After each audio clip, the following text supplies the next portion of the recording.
Mestre Jesus, roguemos ao Senhor, Deus Todo-Poderoso, enviar bons espíritos para começarmos o estudo dessa noite, para nos assistir, nos amparar, nos fortalecer, nos dando saúde e uma boa semana. Que assim seja, graças a Deus. Eu passo as palavras agora à irmã Valéria, que fará o estudo dessa noite. Boa noite, meus irmãos caravaneiros. Estamos aqui para mais uma noite de estudo. Agradeço a Luciana pela sua prece inicial, que realmente a espiritualidade esteja conosco, especialmente comigo, me ajudando a colocar esse estudo, essa reflexão, para que possamos compreender aquilo que Deus nos quer transmitir na noite de hoje.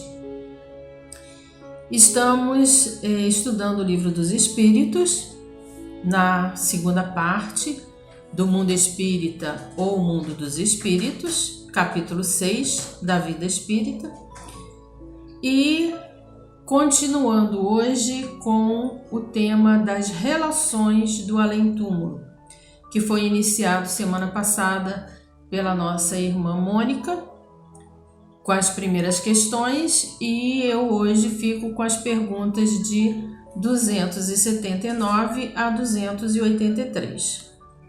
Vamos recordar o que os espíritos colocaram até agora para nós, para entrarmos em sintonia com esse tema. Recapitulando um pouco esse tema das relações do além-túmulo. O que é importante, termos de pano de fundo, que os espíritos eles têm uma relação hierárquica que é irresistível.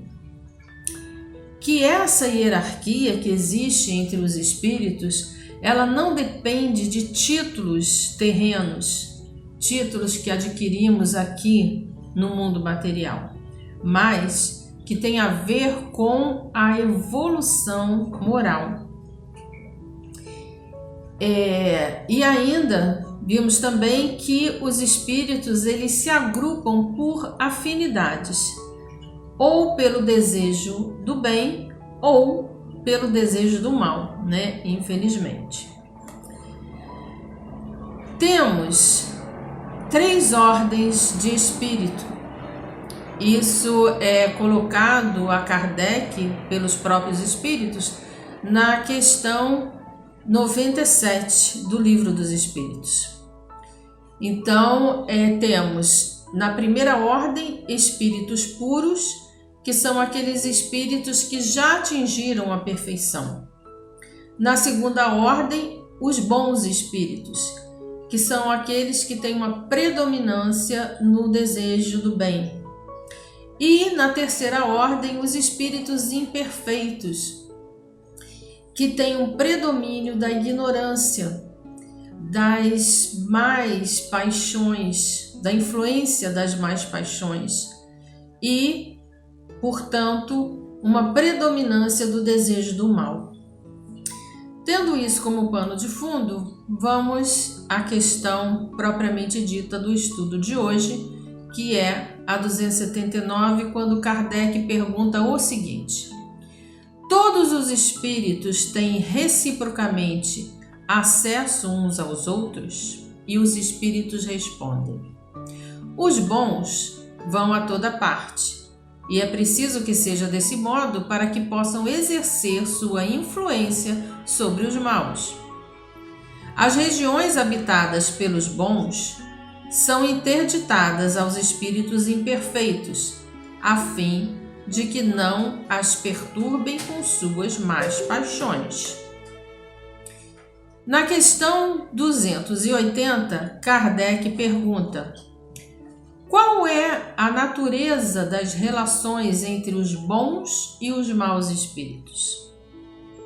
E os espíritos respondem: os bons empenham-se em combater as más tendências dos outros, a fim de ajudá-los a elevar-se. É sua missão. Miramês, no livro Filosofia Espírita, capítulo 24 e 25, sobre o intercâmbio entre os espíritos e a natureza das relações, Miramês diz o seguinte, que nem todos os espíritos têm a liberdade de penetrarem nas sociedades formadas pelos seus irmãos. Por que isso? Mais uma vez recordando as relações do além-túmulo, como vimos também antes na questão das percepções, dos sentimentos, na erraticidade, ela vai depender da escala evolutiva dos espíritos. Então, quanto mais evoluído, mais liberdade vai ter esse espírito de ir aonde ele quer, e não simplesmente por querer, por missão, para ajudar aqueles que estão numa escala vibratória mais baixa e por isso eles não conseguem adentrar em outros locais mais evoluídos.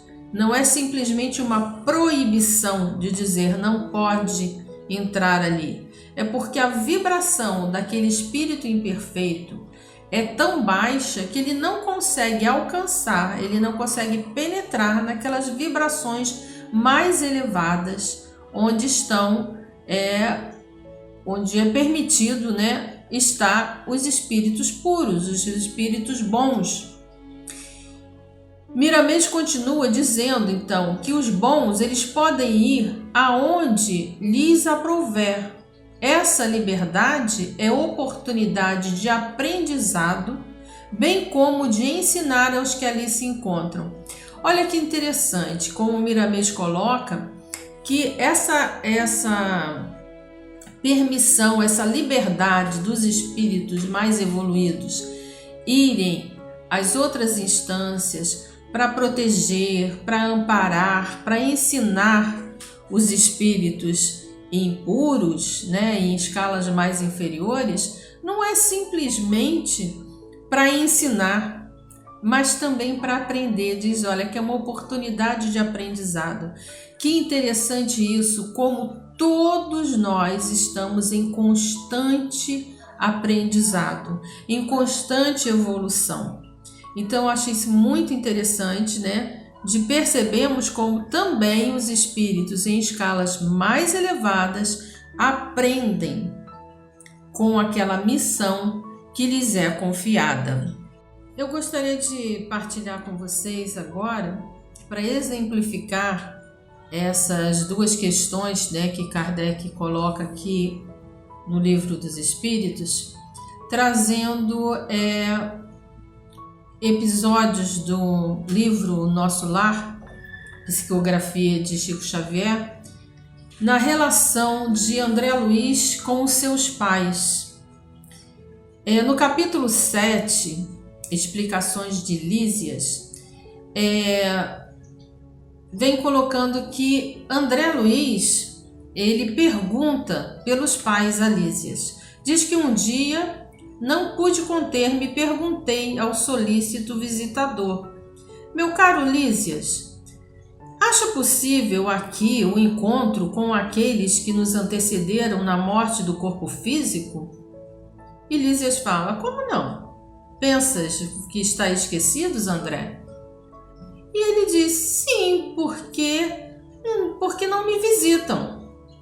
Na terra sempre contei com a abnegação maternal da minha mãe e, entretanto, até agora ela não deu sinal de vida. Meu pai igualmente. Fez grande viagem antes de mim, uns 3 anos, e até agora não apareceu. E aí Lísias fala para André: pois note, meu caro André, sua mãe o tem ajudado dia e noite, desde a crise que antecipou o seu desencarne. Quando se acalmou para abandonar o casulo terrestre, duplicou-se o interesse maternal a seu respeito. Talvez não saiba ainda, André, que a sua permanência no umbral durou mais ou menos 8 anos. consecutivos. E sua mãe jamais desanimou, intercedeu muitas vezes por você, junto a Clarencio, aqui em nosso lar, que começou a te visitar frequentemente, até que você, vaidoso, se afastasse um tanto a fim de surgir o Filho dos Céus. Compreendeu, André? E aí André diz: mas aonde está a minha mãe? E aí Elísias fala: ela não está aqui em nosso lar. Ela está em esferas superiores, que você não percebe, mas ela sempre esteve intercedendo por você. E quando chega lá no capítulo 15, então nós temos a visita materna. A mãe de André vem visitá-lo. E então ela diz a André que longo tempo de separação, não julgues, porém, que me houvesse esquecido de você. Às vezes, a providência separa os corações temporariamente para que aprendamos o amor divino. Ó, minha mãe, exclamei comovido, deve ser maravilhosa a esfera da sua habitação. Que sublimes contemplações espirituais, que ventura! E ela sorriu e disse a André: a esfera elevada, meu filho, requer sempre mais trabalho, maior amor e maior abnegação. Interessante isso, né? Porque às vezes a gente pensa que as esferas superiores está tudo maravilhoso, fica todo mundo deitado na rede, não fazendo nada, né? Só curtindo as delícias, né? Muitas vezes a gente pode ter essa impressão. E olha o que a mãe de André Luiz coloca, que lá você precisa mais abnegação, mais amor e tem muito trabalho para realizar. E aí André, no capítulo 16, continuando a conversa com a mãe, a curiosidade dele, pergunta: e meu pai? Por que meu pai não veio me visitar? E aí ela diz para ele: ah, André, seu pai, seu pai. Há 12 anos que ele está numa zona de trevas compactas no umbral. Muitíssimo impressionado, eu perguntei, fala André: não há, porém, meios da gente ajudá-lo, de tirá-lo de lá? E ela diz: ah, meu filho, eu o visito frequentemente. Ele, porém, não me percebe. Olha que interessante. O espírito elevado que frequentemente está visitando um espírito imperfeito e ele não o percebe. Como André também não percebia a intercessão da mãe. Por quê? Porque a vibração é tão baixa que não consegue captar essa presença, essa ajuda. Questão 281, Kardec pergunta aos espíritos: por que os espíritos inferiores gostam de nos induzir ao mal?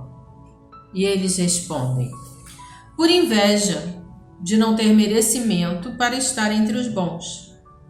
Seu desejo é impedir, tanto quanto possam, os espíritos inexperientes de alcançar o bem supremo.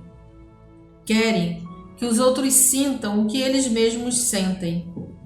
E aí eles ainda dizem: não acontecem também o mesmo entre vós?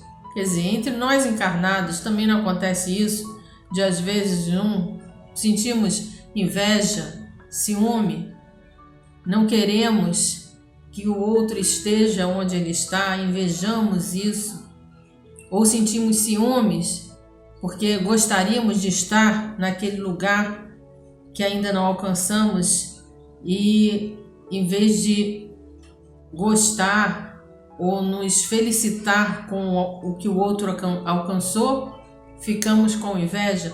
Isso não acontece também entre nós, né? Acontece. Miramês diz, no capítulo 26 de Filosofia Espírita, sobre os espíritos maus o seguinte: nesse tipo de alma vigora a inveja, e o invejoso desconhece o amor, o desprendimento e vive nas ilusões. Quando encontramos espíritos cheios de maldade, reconhecemos que neles ainda vibram as paixões, que neles ainda pulsam o egoísmo e o orgulho. Os espíritos inferiores se comprazem em nos induzir ao mal pelo despeito e por não saberem o valor da fraternidade. Vamos refletir no que diz Kardec no livro Evangelho segundo o Espiritismo, no capítulo 17, Sede Perfeitos. Lá no finalzinho do item 4, ele diz como se reconhece o verdadeiro espírita.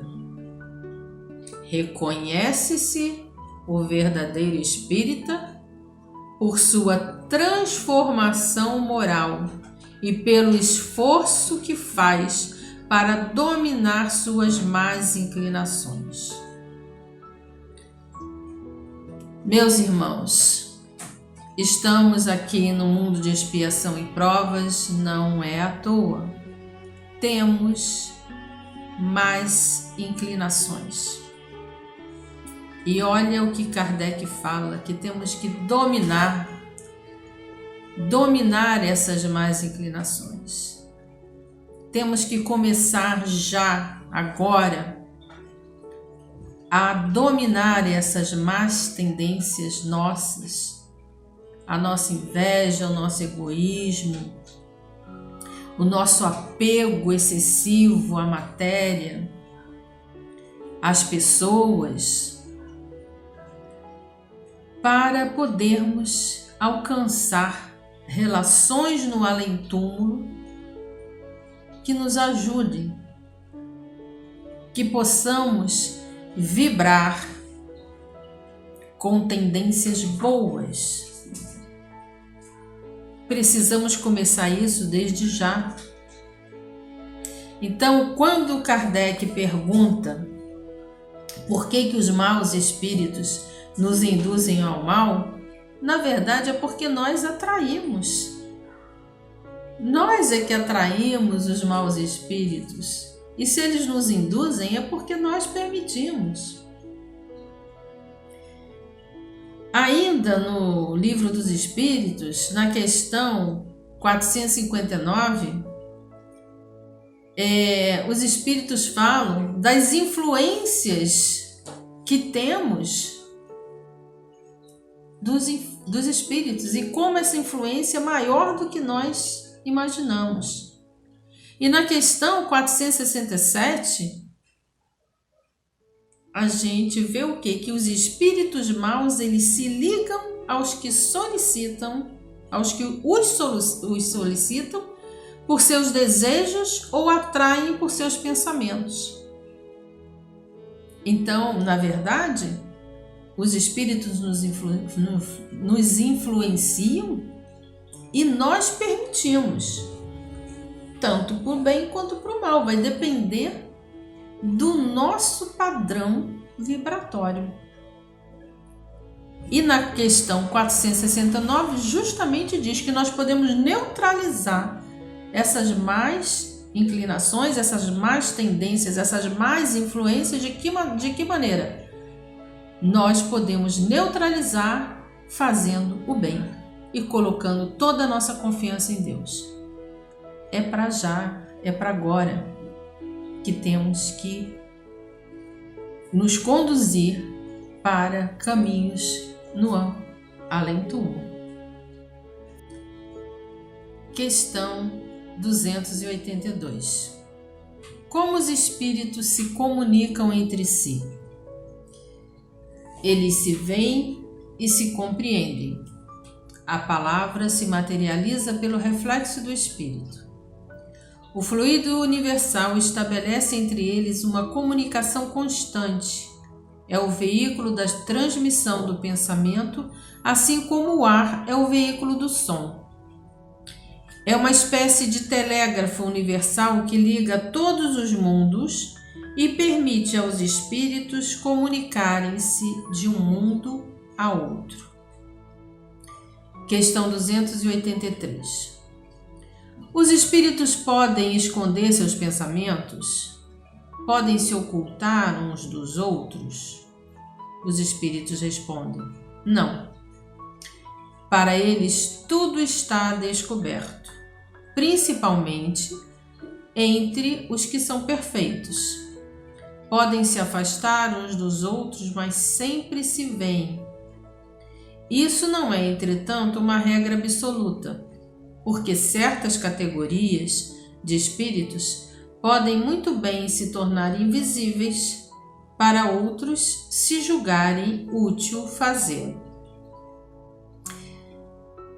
No capítulo 13 do livro Evolução em Dois Mundos, psicografia de Chico Xavier, André Luiz dá uma definição de fluido universal.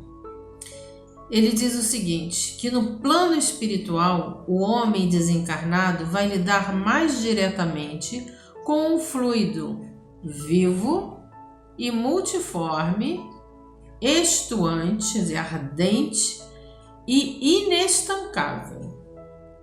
Esse fluido é o seu próprio pensamento contínuo, gerando potenciais energéticos. Na esfera nova de ação, a que se vê arrebatado pela morte, encontra a matéria conhecida no mundo em nova escala vibratória. Então, é o fluido universal, aquela matéria que faz com que os espíritos se comuniquem. A força do pensamento, a força da vibração.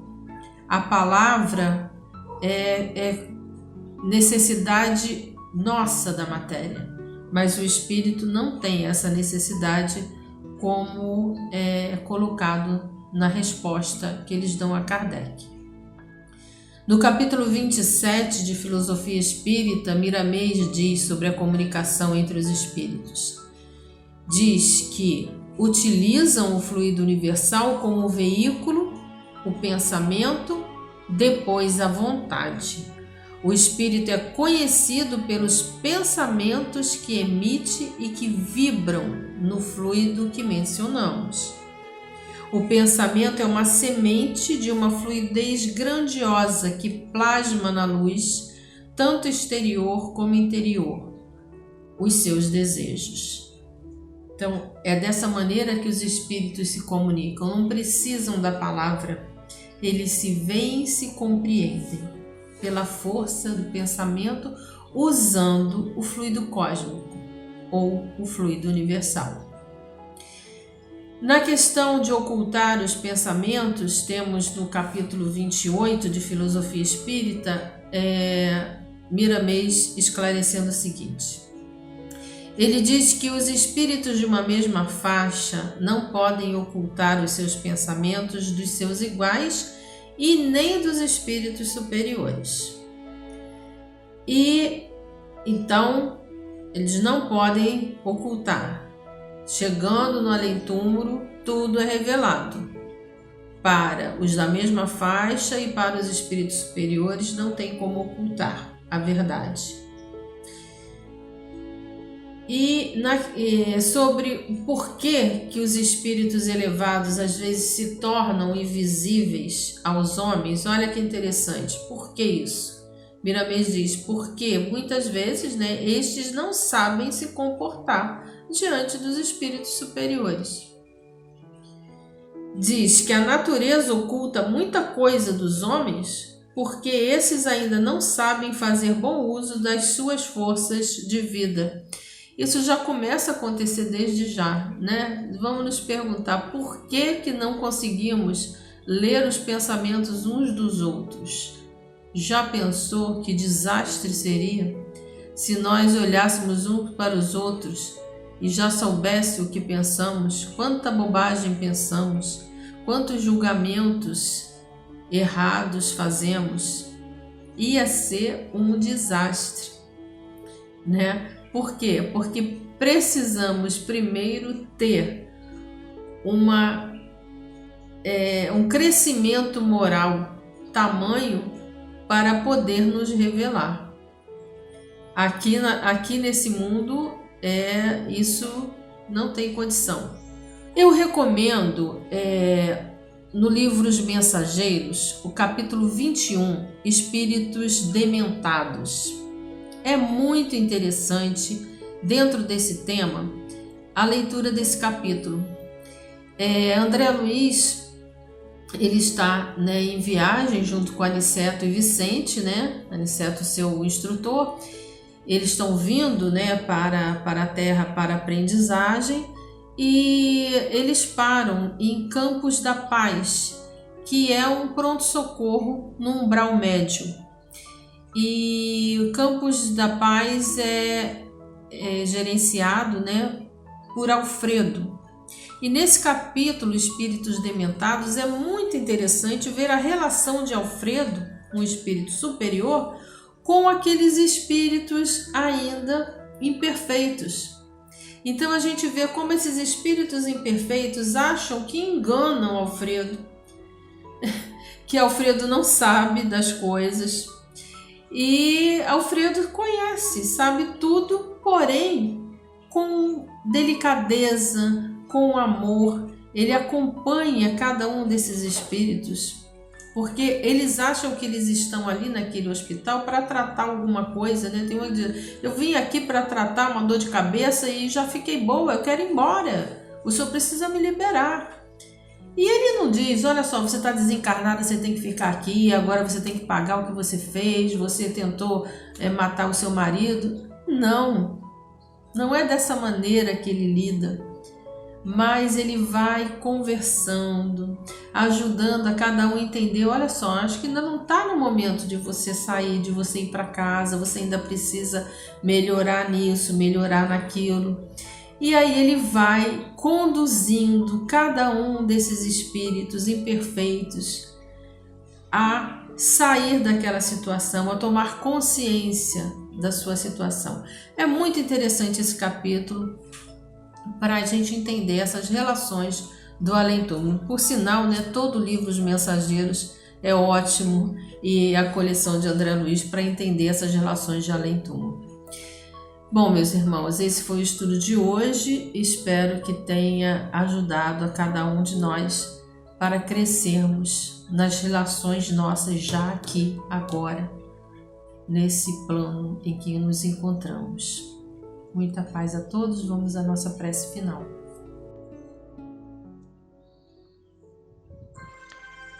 Pai de misericórdia, obrigada por mais essa noite de estudo.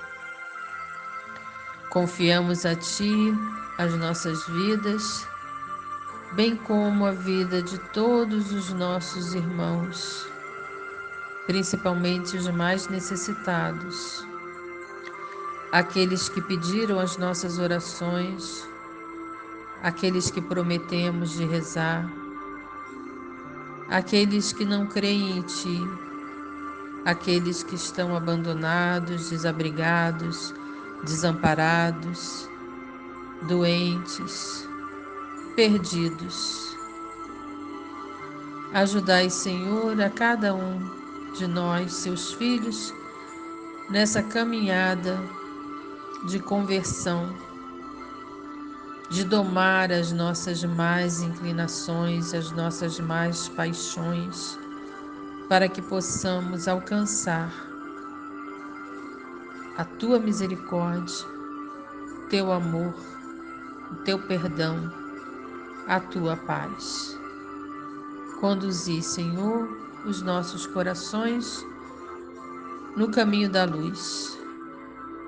E assim, queremos dizer, todos juntos nessa caravana de amor, graças a Deus.